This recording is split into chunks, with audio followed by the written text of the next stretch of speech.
thought it might be a good opportunity just to show how I set my boards up. So this might help anyone who is getting a board for the first time, getting a new board, or just trying to set their board up to get it exactly how they like it. So this is the process I go through and how I advise most of my customers. So this is my new board. It's 7'4" by 580 wide. I use millimeters and feet and inches, just haven't been able to convert the two over the year. I think it's about 2.23 long if you convert it to metric. I like to sit a certain distance from the tail, so I usually push it up against here, use the tape measure, measure to the back of the seat, and that's my starting position. From there, I have my belt, which is halfway, basically halfway in the seat. Excuse the old seat, it's one of my old favourites. And then from there, I measure from the front of the seat to the start of the footwell, and that gives me my leg length. So on this board, I've got a foot block, so it allows me with a very short leg length of about 600.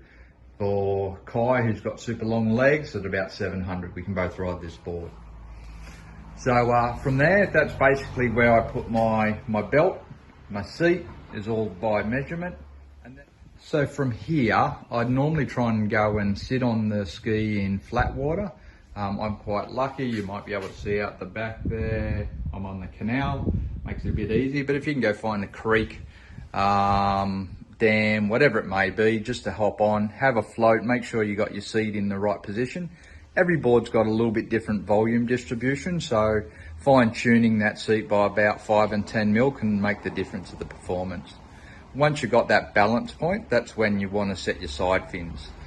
How I like to do it, as previously mentioned, I advise people to put their side fins anywhere between the starting point of here to the back behind here. That's your starting point for the leading edge of your side fin.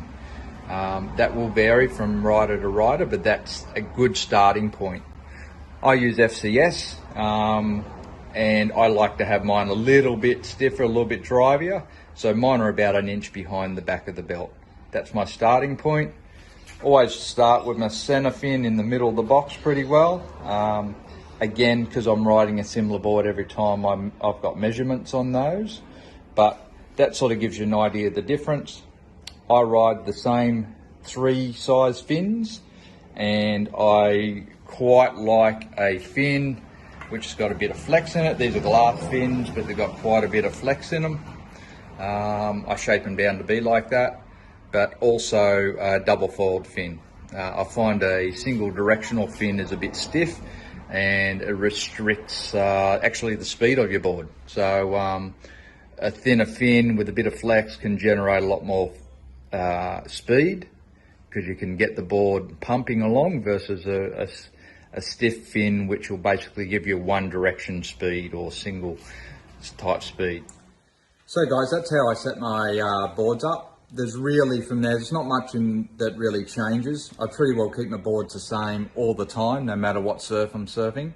Whether it's 2 foot, 8 foot, you know, as long as you commit to your rail, surf it the same, you generally can get away with the same setup. I've always done that, so and it's always worked for me. There's no right or wrong way of doing this, no right or wrong type of fin to use. It's all about seeing what works for you. But from a starting point, hopefully those few little pointers might help you just get your board set up. Side fins is always where it starts for me, once you've got your balance point. So from there, you can basically set everything else up and fine tune 5 or 10 mil here, or even a couple of mil. But any questions, happy to take them. Otherwise, see you out in the surf. Merry Christmas.